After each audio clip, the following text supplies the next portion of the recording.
right. Well, hello, everyone. Bobby D here with Inspire Hearts and Virtual Event Fundraising. I'm super pumped to have my friend CJ Orr with the Orr Group here today. Now, CJ and I have worked together in many events in the past, and CJ is, he's a fundraising visionary, and I'm really excited to have him. So, CJ, thanks for being a part. Fundraising visionary. Bobby D, I've never been called that before. I'll take it. I like it a lot.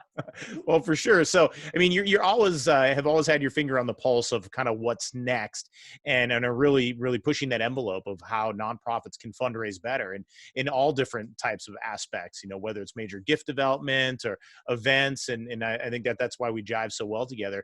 So now here we are, kind of new normal. How is the Orr Group helping nonprofits kind of make that transition or that evolution, or dare I say the word pivot? Yeah, what a new normal we are in. So at Orr Group, we work with about 86 nonprofits across the country. And of course, this COVID-19 is affecting every single one of them. So we have either pivoted, re-strategized, reworked all of our engagements with everybody to lean into this and try to adjust and adjust to this new normal. It's especially been very interesting on all of the event assignments, just because clearly we're mandated not to have them. So, right. We've been working with nonprofits to figure out different ideas, different thoughts, different ways of putting things together.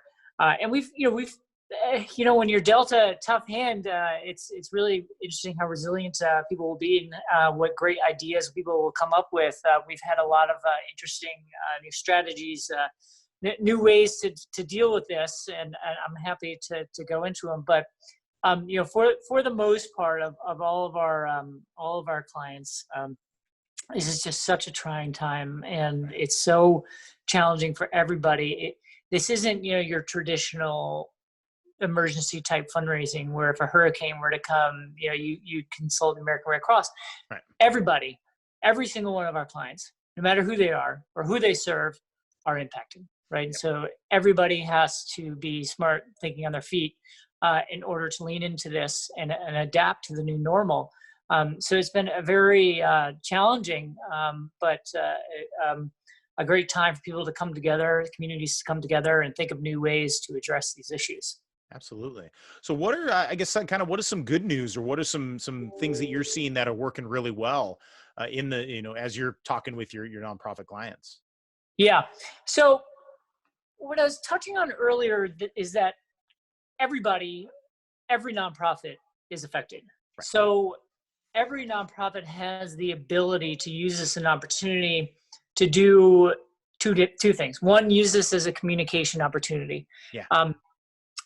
You always think back in time, people ask you, where were you at 9/11? What'd you do? Where were you that day? Or in 2008, where were you, or what were you doing during the crisis in 2008? Everyone remembers this time. Right. And this is probably one of the best times to be reaching out to major donors, your board members, everybody, regarding communication. Communication during this time is so important because it affects everybody, and everybody has something to say about it. So if there's one time, one opportunity to reach out to your donors and get in front of them, it's right now. Right. It's taking a transactional donor previously and using this as an opportunity to cultivate, to hopefully turn them into long-term transformational donors. Because when they look back at where they were during these few months, they're going to remember their conversation with you. Right. So it's really important to be communicative. The other opportunity is a lot of organizations are pivoting to help the people that they serve during this time.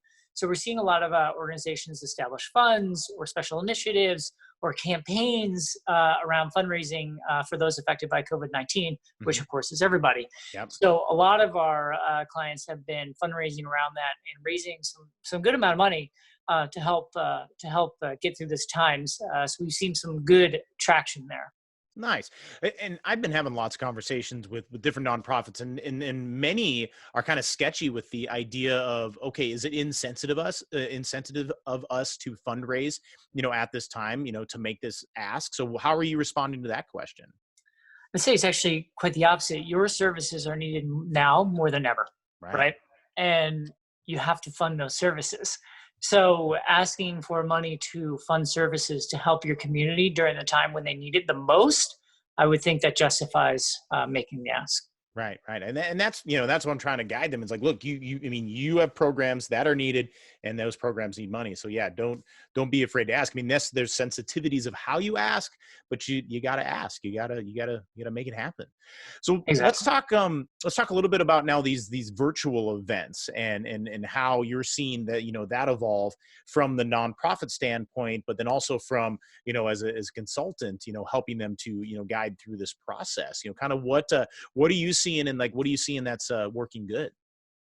Yeah. So when you're dealt this bad hand and you did have a spring event, which most of our nonprofits do, Yeah. and you have to either cancel or postpone, a lot of organizations are going virtual. We're blessed with the fact that we now have the technology to be able to do that. Right. 1 or 2 years ago, we really didn't have Zoom or these platforms that No. could allow for hundreds and hundreds of people to come together and it to be a smooth process.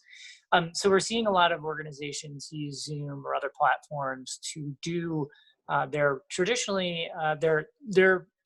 program, but over Zoom, Right. and have some fun with it. We've seen you're an on-site fundraiser. We've seen auctions. We've seen text to pledge in the comment section of the Zoom panel. There's plenty of opportunities to raise money as you traditionally would through these virtual events. And people right now are sitting at home, and they would have otherwise gone to your event. But if they're sitting at home, they're probably going to tune in and listen and be part of the process and the event. Right. So your programming will get across, and people will listen to you. And anything you have to say about how your organization is leaning into this pandemic and being part of the solution versus problem, people will listen and pay attention. So we're seeing pretty good success with these virtual events. Nice. For those who have postponed to the fall, the positive way to think about it is, well, okay, great. Now I have another 6 months to fundraise. Yep. Yay. And then what you do is ask any of your donors to transfer their donation to the fall event. Right. So hopefully you won't lose anything out of it. That's wishful thinking, but hopefully it's presented as an opportunity to continue to fundraise and transfer over those donors to the fall event. So we're seeing a lot of organizations doing that as well. Nice. Now, with this tech and kind of the connections, of that, I mean, do you see that there's a barrier? I mean, because we talk a lot about generational giving. I mean, are you seeing that people are like, well, wait, no, I'm too old for this, or, because I hear that all the time. I mean, or are people doing it? No, that's really interesting. This has forced anyone, no matter what age you are, to figure out Zoom or FaceTime or anything, because you're forced to do it. You have no excuse not to do it. Right. If you want to talk to family members, they're all going to want to be on Zoom, and they want to have dinners on Zoom and happy hours on Zoom. So I think no matter what age you are, you will learn this just because there's no other option.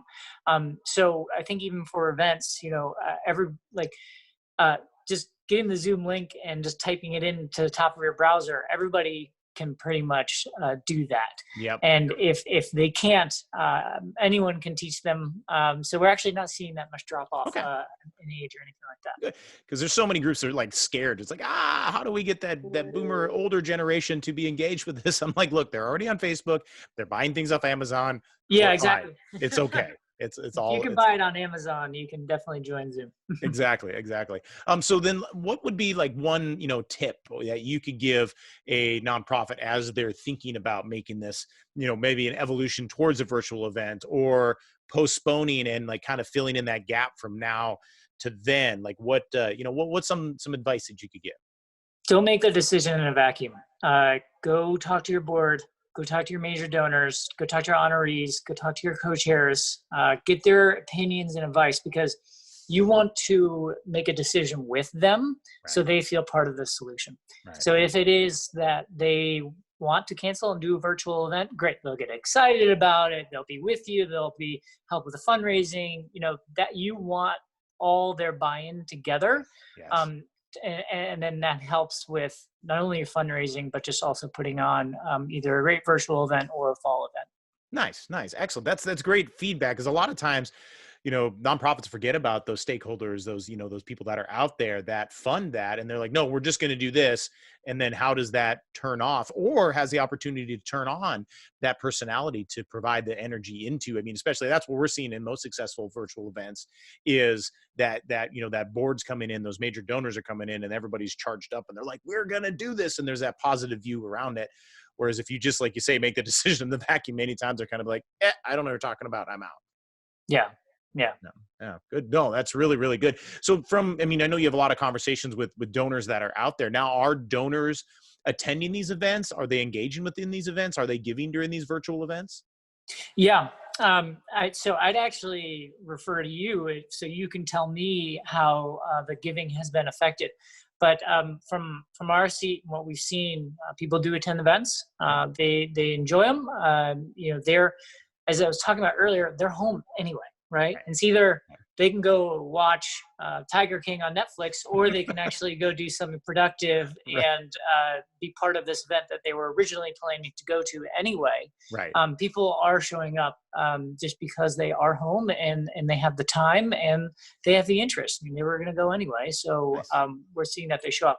And then about the giving. So I have found that people still are giving electronically, and it's a little bit different than being on site, but comparable to what you would have raised on site versus virtually. I'd actually ask you, are you seeing a drop off, or is it in line what you would get on site on a traditional event?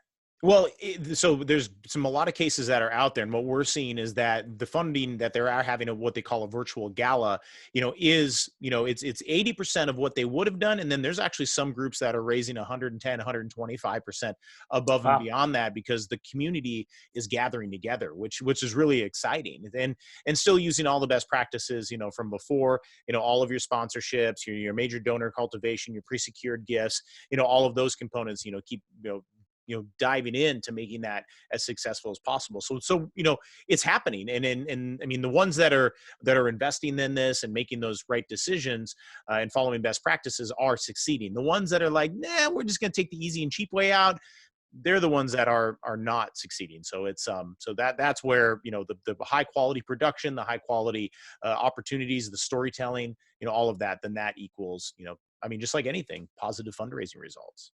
Can I ask a second question on that? So Yeah. for the ones that are receiving, 110%, 120% what they traditionally would have, is that because they're pivoting to do a COVID-related fundraising ask? Ooh, that's a good question. There are those that are sprinkling the COVID kind of stories on top of that, and then how those organizations are providing that support. There is one group that is helping homeless kids, and they did bring in those storytelling themes about COVID-19. Like, look here, this is how this is affecting these kids, and we want you to be help provide the support that they need even more than now. So yeah, it's tugging at the heartstrings, and it's really kind of the theme of what's going on in these past now we're almost a month and a half into this of how to tug at the heartstrings of those donors to be like, look here, we're all in this together, but then there is these particular populations that need your support. So yeah. Yep. Okay. Yeah. So then with this, what do we see on the other side of the, kind of, the summer here? I mean, they're already talking about possibly opening up, to a degree, or kind of within, different stages, getting back to normal. But then, what does that, September, October, November fundraising season look like? Oh, that's a $1 million question. So let's talk on the health side first, right? Okay. On the health side, they're saying they're not going to get a cure for another year, 12 to 18 months. Right. That's just scary. So that means over the next 12 to 18 months, all of society will be living knowing that this exists and is out there. So if that's the case, then now let's look at the event side. People will be hesitant over the next 12 to 18 months to be in a room with 1,000 people. Yeah. Over the summer, and then that could also then bleed into the fall. Right. Do I know in the fall if people are going to be more okay and open to just dealing with this and going to 1,000-person event? Bobby, your guess is as good as mine. Yeah, we don't know. So we don't know. But for the summer, for example, I'm already starting to see and hear that big events, galas, anything over 100 so people has been pared back. Yeah. So we're doing some over the summer. Maybe it's like a wine tasting, virtual wine tasting, or if they're going to lift the restrictions. So they say, let's just use an example in New York State on May 15th, right? And you were to have a gala in June. You're probably not going to have your gala in June. Right. But what you can do is ask any of your table buyers or any of your top people to host smaller 10-person dinners, because for the most part, they're probably not going to have a restriction on dinners together, right? And also you got to make sure that all your hosts are okay with that. But for the most part, that could work. However, again, I don't know what's going to happen on May 15th. Neither do you. And who knows how comfortable people are going to be. We kind of are taking it day by day. Right. Well, and you're right that the health side of that, people are they going to go into the public? We don't know. And, are those that are, I guess are going to take that risk? They're going to go. I mean, and again, we still need to create that experience. And then how do we continue to engage those at home? And that's where I'm seeing a blend of a hybrid event that's going to happen, where we're still going to create and produce a high quality live event, but then how do we, tie in some virtual components within that to then engage, those donors that decided to make the choice to stay at home. So that's kind of what I'm seeing. I mean, what are your thoughts on that? Yeah, I agree. It's a good tie. It's a good mix. Trying to figure out the right balance. Right. And it's going to take time. Literally every day is different, and every day we understand a little bit more, and can figure out that balance a little bit more. But it's going to be touch and go for a while. Awesome. Excellent. Well, good. Well, CJ, thank you for taking a few moments with me today. Thank you for letting me dive into your visionary brain and kind of, maybe forecast a little bit here. So yeah, thanks for joining us here.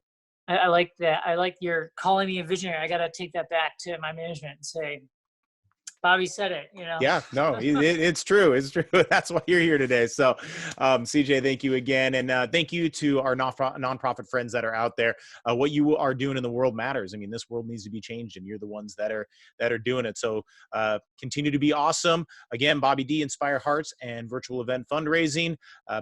Keep going out there, change the world, and happy fundraising. All right. Thanks, everyone. Thanks, Bobby.